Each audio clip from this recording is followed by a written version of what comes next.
اللہ جل شانہ، میری مراد یہ ہے کہ اللہ جل شانہ ان تمام حضرات سے اپنے دین کا جو کام لے رہا اس کو قبول بھی فرمائے، اور اللہ جل شانہ ان کی زندگی میں، ان کے عمل میں، ان کے آل و اولاد میں، اور جن جن تنظیموں اور مقامات سے تعلق رکھتے ہیں ان سب میں اللہ جل شانہ برکت عطا فرمائے۔ اس کے علاوہ جو میرے تمام بھائی اور بزرگ یہاں تشریف لائے ہیں، بڑے احتیاط کے ساتھ اس مرتبہ دعوت نہیں دی گئی لوگوں کو، وہ نہیں کیا گیا، سادہ سی مجلس میں ہوا کہ بڑے اخلاص سے علماء نے 28 عناوین پر اور بہت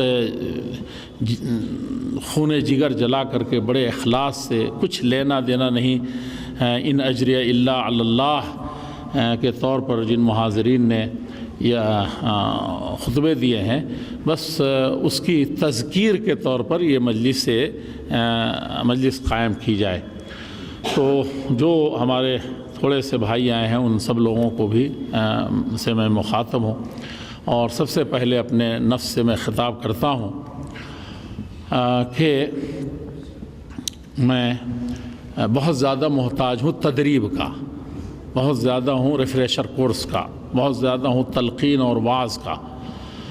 اور دنیا میں بڑے لوگ تھے، وہ بڑوں کی بات ہے، ہم لوگ چھوٹے ہیں تو اس لیے بہت زیادہ ضرورت مند ہیں۔ وہ بڑے تھے تب بھی اپنے کو ضرورت مند سمجھتے تھے۔ ہارون رشید نے کے بارے میں مشہور ہے، جو خلیفہ تھے، ہم صحابہ کی بات نہیں کرتے، بادشاہوں کی بات کرتے ہیں، خلفاء کی بات کرتے ہیں، بڑی بڑی انگلیاں اٹھاتے ہیں ہم لوگ اور بہت کچھ کرتے ہیں، ایسا کیوں نہیں کر دیا، ایسا کیوں نہیں کر دیا۔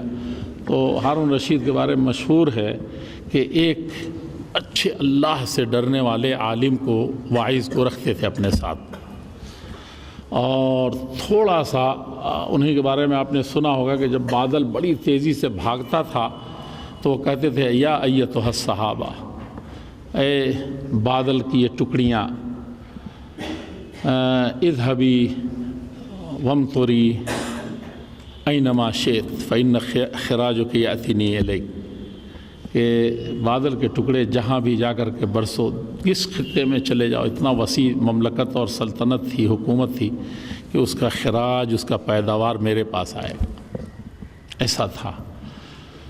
تو ہم لوگوں کو تھوڑا سا علم ہو جاتا ہے، تھوڑی سی دولت ہو جاتی ہے، تھوڑا سا کرسی اور منصب مقام ملتا ہے، اترانے لگتے ہیں مقام۔ تو فوراً کہتے تھے ہر موقع سے کہ اذنی یا فلان، اے شیخ صاحب، علامہ صاحب، بزرگ صاحب، عالم دین، امیر المومنین فی الحدیث، کچھ نصیحت فرمائیے، ایسا نہ ہو کہ نفس موٹا ہو جائے۔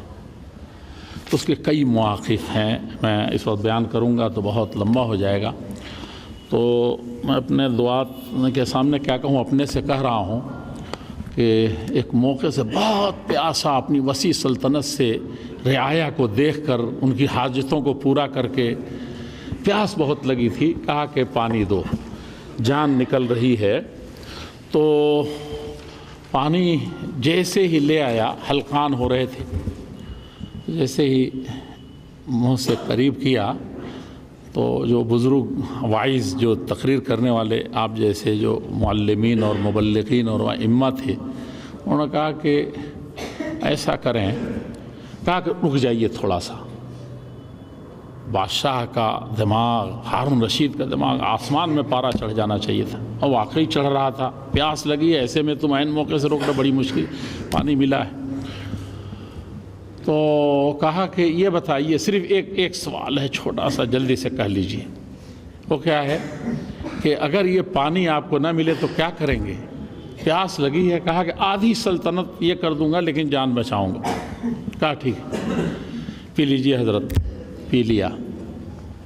پی لینے کے بعد کہا کہ اگر یہ پانی نہ نکل سکے تو کیا کریں گے؟ تو کہا کہ اس کے لیے پوری سلطنت دے۔ کہا کہ کل دنیا کی حقیقت یہی ہے۔ ہمارے واعظین کتنے اچھے تھے، کیسے وہ جانتے تھے کہ ہارون رشید اتنا بہتر محنت کرنے کے بعد ضرور نصیحت کرنے کو کہیں گے، تو یہ نصیحت کا اصلی وقت یہی ہے، اور اتنا مؤثر کسی بادشاہ کے لیے کہ اس کا نفس موٹا نہ ہونے پائے، اس سے بہتر وقت کون ہو سکتا ہے؟ تو اس میں عبرت کے ہزار سامان ہیں۔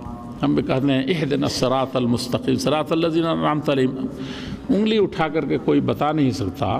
آخری نبی محمد الرسول اللہ صلی اللہ علیہ وسلم جو چٹائیوں پر نہیں زمین پر سو کر کے گئے، اور سارے انبیاء کا حال، یعنی ان کو کہتے ہیں کہ حاکم بھی تھے، ایک سلطنت قائم کی جس کی مثال ملتی ہی نہیں، اور ٹھیک ہے لیکن کیسی تھی وہ بھی معلوم ہے ہم لوگوں کو۔ اور سلیمان علیہ السلام کو چھوڑ کر کے ایک دو نبیوں کو شاید کوئی، انعمت علیہم میں سب سے پہلے انبیاء جن کا راستہ پر چلنے کی ہم کو قرآن کریم میں دعا سکھائی گئی۔ کون سا تھا؟ بھوکے مر گئے، آرے سے چیرے گئے، فلاں فلاں فلاں۔ کل ٹریننگ کا خلاصہ بھائیو یہی ہے، ان اجری الا علی اللہ۔